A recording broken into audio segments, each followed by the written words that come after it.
ain't trying to focus on that, but my hormones have been crazy. Like, they've been doing all types of cray-cray. And they don't tell you what 40 is like. Like, the path to 40, nobody told me about that. I had to experience for myself. But I'll tell you about that too.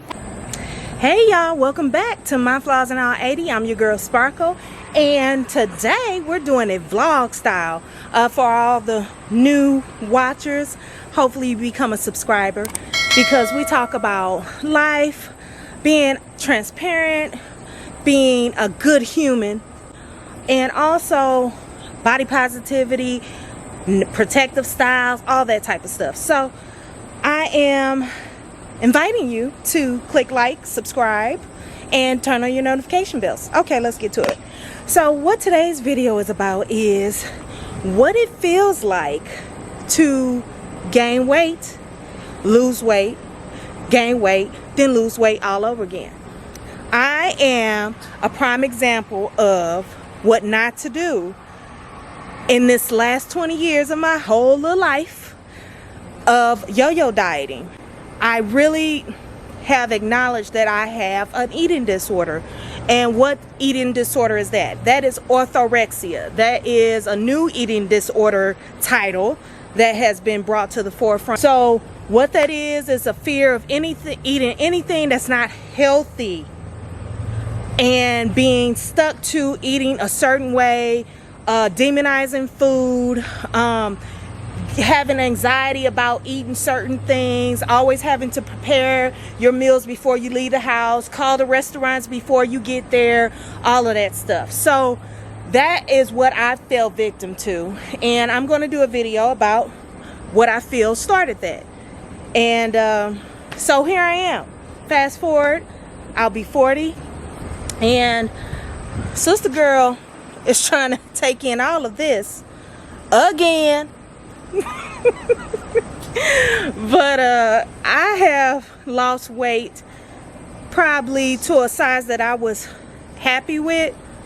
I could say on one hand 2 whole times.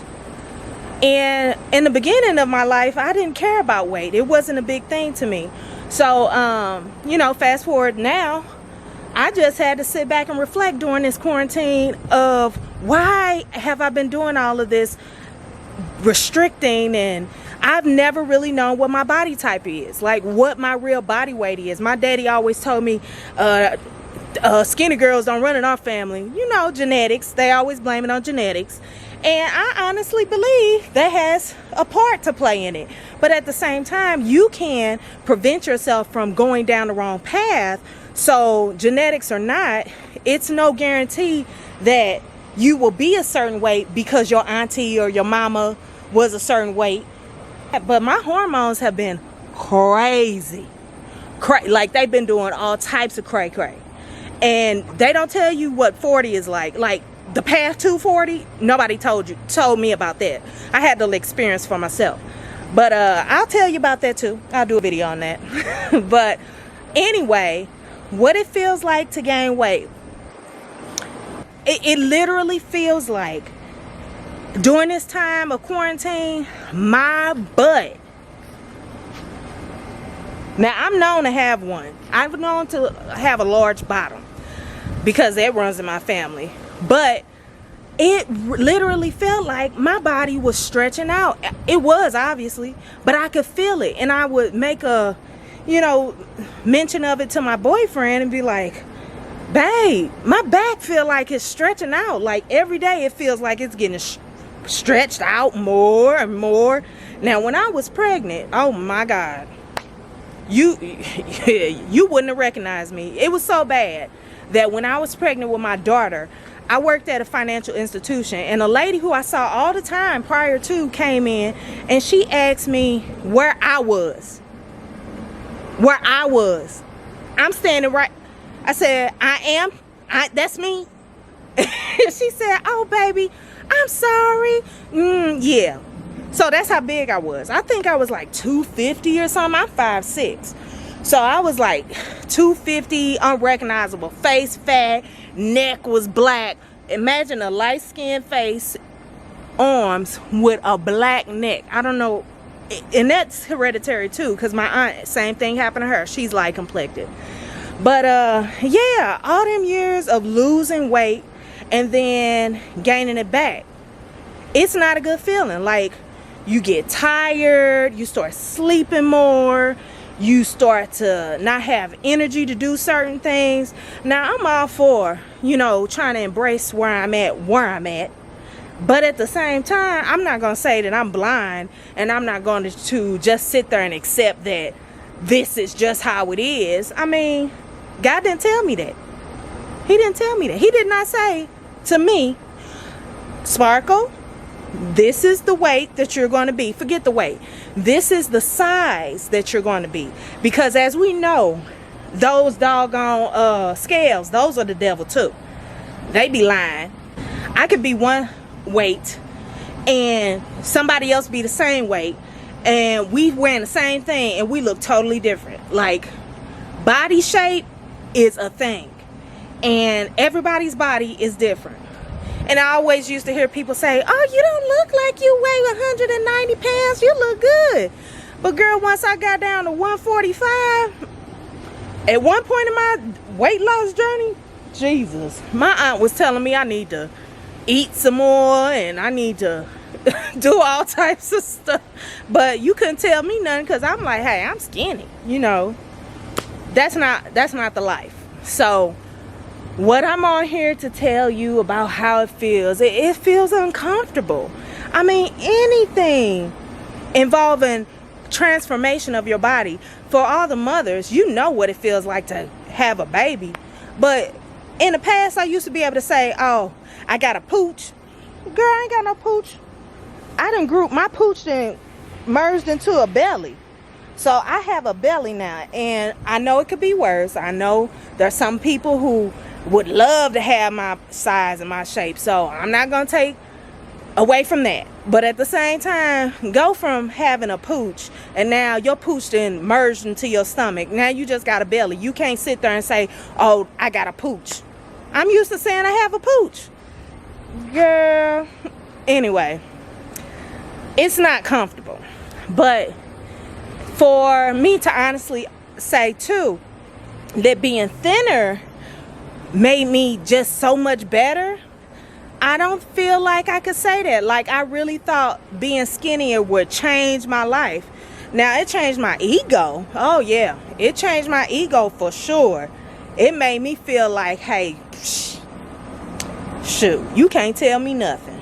Like, I can go in any store, I can wear whatever I want to, and it's gonna be cheap.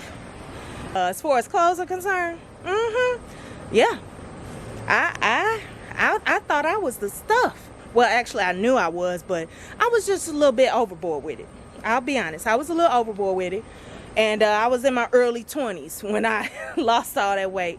But yeah, you get the sore hip and your fingers be numb sometimes, a little tingly when you wake up. I've been to the doctor. I've talked to them over the years. And if you do too, know also that sometimes African American women can go to a doctor and they'll voice their concerns, and it might not be taken as serious as someone of a different color. So my doctor, I really love him, and I'm hoping that's not the case with him. But I just had a physical last week. My blood work was taken last week also, came back. I have a lot high liver enzyme count, so I'm trying to see what that is, you know, and that could contribute to my lack of weight loss. It's a lot. You sweat a lot more, all that good stuff. But yeah, I'm gonna embrace it. I'm gonna embrace it, why I am where I am, until I put myself somewhere different, the healthy way, not just physically but mentally. Because the orthorexia, that was like, I wrote down all my symptoms, like for real. And I had been following veganism the last year and a half. That wasn't no help, because before that I was doing low carb. So I was doing low carb for 5 years. Fast forward, I was doing veganism for a year and a half. All that vegan junk food. And then being quarantined, having vegan junk food, you got Ben and Jerry's, Netflix and chill. You got vegan donuts, vegan clementines ice cream. You got it all. Like kettle chips. I am guilty of having a sweet tooth during this quarantine, especially because I was on prednisone for ear infection that I had, and I've never had an ear infection in my whole life. And the ear infection caused for me to take the steroids, which increased my hunger, and in turn I ate the wrong things, and anything that I ate, it did not bounce off me, it came right back. So that is a little bit of my background story. Gaining weight, honey. Okay, so I came back in. These thighs was sweating. But to wrap it up, we were discussing what it feels like to me to gain, lose weight. And it is exhausting. It's tiresome mentally and physically. But throughout it all, I have been able to look back at everything that I have done, every medicine I have taken, every diet that I have tried, and realize that I have not allowed my body to decide where it is comfortable at being. Genetically, you know, we all are made up different. Physically, body shape, all of that. But in the end, I truly believe once I take the stress off of myself mentally, I will get to a weight that I need to be at. Right now, during this quarantine, it's just pretty much been me just eating whatever, and whatever in the vegan sense. And I've been slipping like the last 2 months and having that Qdoba cheese. So, you know, you have to work on yourself mentally. And I believe if you can get your mental together, everything else that comes with your body will fall in line and get in order. This discomfort that I have with the body stretching out, you know, the aches, the pains, things that I don't ever remember experiencing before in my life. It all comes along with my body just being mad at me like, look, why don't you let me do whatever I want to do? And I promise you I know what I'm doing, because I'm the body. And you cannot force me to be any certain size and not expect for it to come back to you, because I'm going to make you gain double back. Every time you try and make me be less than what I am set to be, I'm going to give you a double portion once you get comfortable and bring them cravings back. This time it was the medicine, but at the same time, you get what I'm saying. So in the end, you know, I'm thankful for life. I'm thankful for acknowledging my issues or my complications that I might have. Like I mentioned to some people I know, when it comes down to working out, I'm lazy. I am lazy when it comes to working out. I hate working out. But I'm going to change my wording, and I'm going to say working out makes me feel good. Yeah, okay. And, you know those little couples videos? I used to be like, oh, that'll be cute. That'll be cool. I could do that. The time that it actually got ready to happen, when he got ready to tell me what to do, I said, don't tell me what to do. I don't want to do it. And I have a problem being told what to do too, because I was in the military in my early 20s, into my 19s, the teens to the 20s. So I guess it goes back to that. But in the end, I didn't do too well with the couples working out. So food was my control. That was my way of controlling my weight. And I now know there's a healthy way to do things. And I'm willing to go forward with, you know, taking this next journey. for my health and the betterment of me, so I could be here a long time. Well, thank you all for watching again. I will see you next time, and you be safe, you be nice, you be kind, and I will see you again.